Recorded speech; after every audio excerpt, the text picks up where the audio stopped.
Yishu Mishreikis Vidyakite. Dear Bishop, brother priests, dear sisters and friends in Jesus Christ, this is my first time preaching in front of the entire parish, and so, as you know, I've been assigned here as the new assistant viariachin, so the first impression is an important impression. So I want to introduce myself.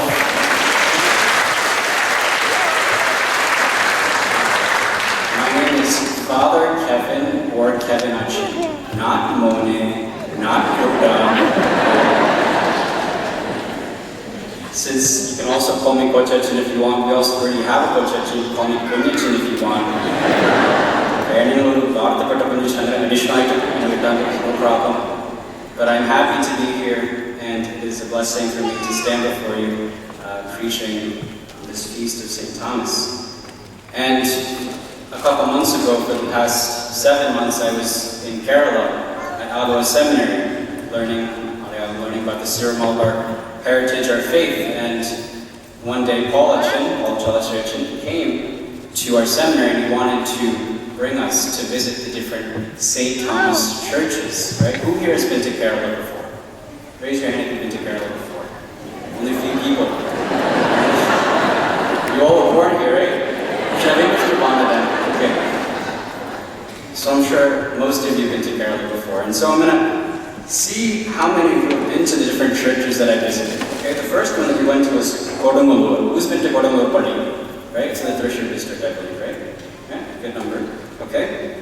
Who's been to the Balayur church? Wow, good. So the sisters in the front row. Then the Baravur church. Yeah. Kokamangalam church. Okay. And the next one, it's not one of the official churches that St. Thomas established, but that's where a lot of St. Thomas Christians go. So perhaps we can call it a Tirtharanara Kendra, right? It's called Shimanti. Who's been to Shimanti? Right? That's where all the St. Thomas Christians go, right? No one goes to the churches, but they all go to Shimanti. But what makes us so unique as St. Thomas Christians, right? We were celebrating these past 10 days, right? Celebrating with our dance, our song, our drama, right? We have our food, we have our Kerala dress, our chendamela. But what makes us so unique?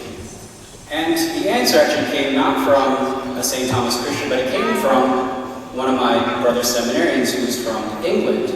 He's a British man, and during my time in Rome, that's when the new eparchy, the new diocese, was established in the UK. And so when I saw him, I said, hey, did you hear the great news? We have a new Syro-Malabar diocese in the UK.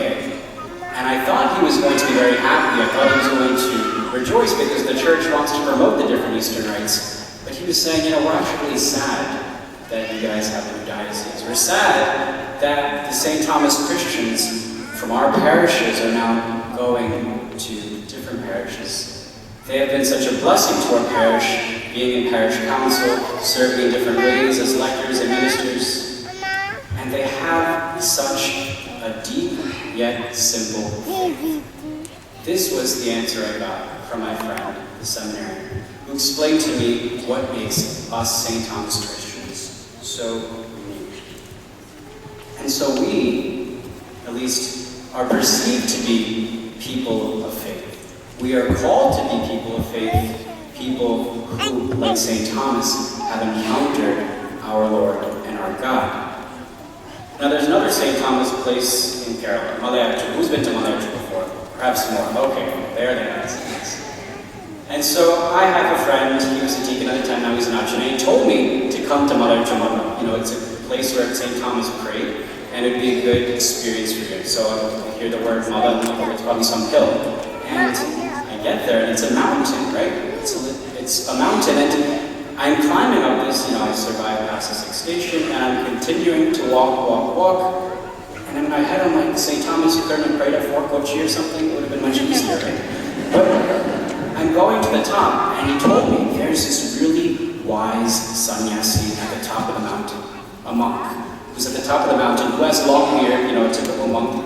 And he offered Qurbana for us when we got to the top of the mountain, and we got to meet him afterwards. And so I wanted to hear some of his wisdom. And so I introduced myself as, at the time, Deacon Kevin from the United States. And he was so thrilled.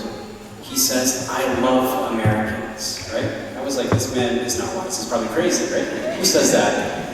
But then he said, "I love Americans and I love American Catholics." Why? Because those who have faith go to church, but those who don't have faith don't go to church. And it was really confusing. I don't know what he was trying to get at. But then he said,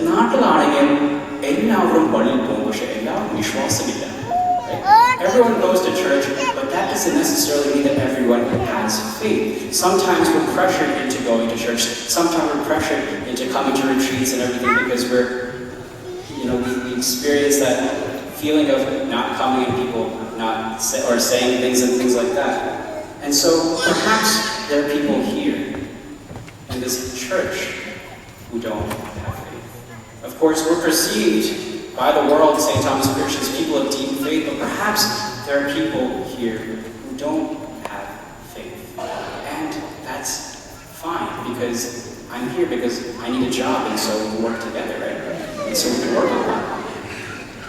But we are called to be people of faith. And whenever people ask me about my vocation story, right, they always ask me about, how did you choose to join the seminary? What made you choose to join the seminary? I always have to begin by saying, when I encountered God. Because it wouldn't make much sense to join the seminary, to want to become a priest, to dedicate my life to serving Jesus Christ and his people, if I've never encountered God in a personal, intimate, and profound way. And that is how I have to begin my vocation story. And in the same way, we are all called to experience God in a very profound, personal, intimate way. Not simply just in a head level of knowing the different teachings of the church, knowing Bible passages, knowing the stories, but to go deeper and to allow Him to enter into your heart. And Christ desires to enter deeply inside of all of your hearts. He desires to dwell within you. He desires to be your Lord and your God, but only we can open that door. Only we can allow Christ to enter. He's a gentleman. He doesn't force himself into our hearts. It is we who must allow ourselves to be vulnerable to our Lord, to allow ourselves to be touched by our Lord, but first placing our woundedness into His wounds so we may experience the joy of the risen Lord.